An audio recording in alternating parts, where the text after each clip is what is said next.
Hi everybody. So this is session 3, so we're up to section 3 of your speech. Hopefully you've already written sections 1 and 2, and if you need to be sent it to your English teacher to get some feedback and advice. Section 3 then, moving on, is building on section 2 really, is adding in a bit more pathos. So we're still trying to explain our topic and why it's important, but we're actually just trying to up the emotional impact a little bit. And we're trying really to explain what's going to happen if things don't change. So we're still trying to inform our audience, but in a slightly more, with more urgency and more emotion built in. So I have, for my speech, which is about ending child labour, I have written section 3 of my speech, which I'd like to read to you. It is much too easy to turn a blind eye to the suffering of these children. It's not my fault. I can't do anything about it. But these are entirely specious arguments, designed by the lucky to abdicate responsibility for the suffering of others. Let's consider the new sweater you bought recently. Have you considered where it came from or who made it? No, of course you haven't. But maybe you should.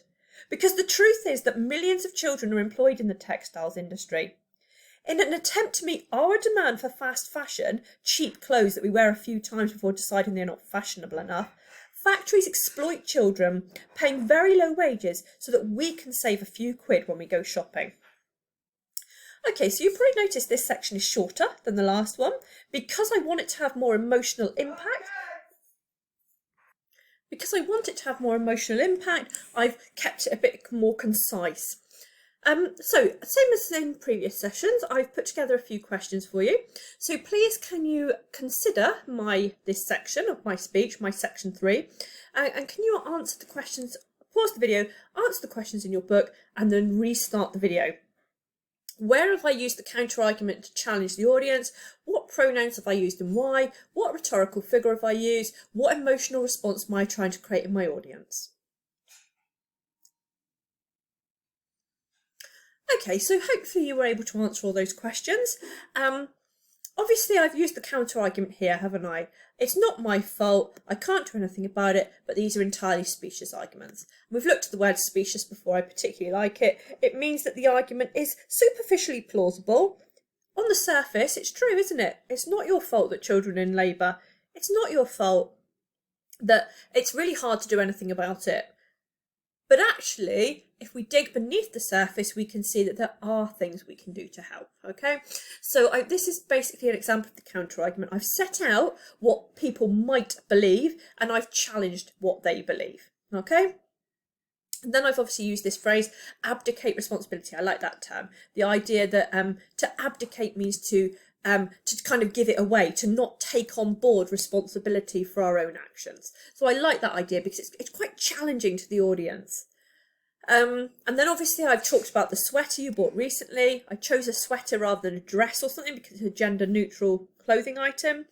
I've used a bit of hyperphora here, haven't I, if I remember my terms. Have you considered who made it? No, of course you haven't. Bit of hyperphora because I've asked a question and answered it. And then I've obviously set up, but maybe you should. And then again, answered this. The truth is millions of children employed in the textile industry. And really, in this section, I'm trying to appeal to the audience's sense of guilt. I'm trying to make them feel a bit responsible, that actually it's not okay just to turn a blind eye because it's miles away and I can't do anything. And actually think, well, we all contribute in our own way. And if we all contribute, we all have a responsibility to change. So I'm not necessarily trying to make people feel sad in terms of my pathos appeal. I'm trying to make them feel a bit guilty and to assess their own behaviour. Okay, so as in the previous tutorials, you're getting used to this system. I'd now like you to write the third section of your speech. So again, use the third section of mine. The purpose of this section is to continue with the logos, to continue to inform your audience about the topic, but to increase the pathos, make the topic seem really important and hit those emotional notes like I've tried to do, okay? So whatever you've chosen as your speech topic, write the third section, use mine to help you, and try to include a counter-argument in this part of your speech, because that's a really good way to structure persuasion. Once you've finished this one, you can obviously submit it to your English teacher for advice and you can go on to the next video. Thank you guys.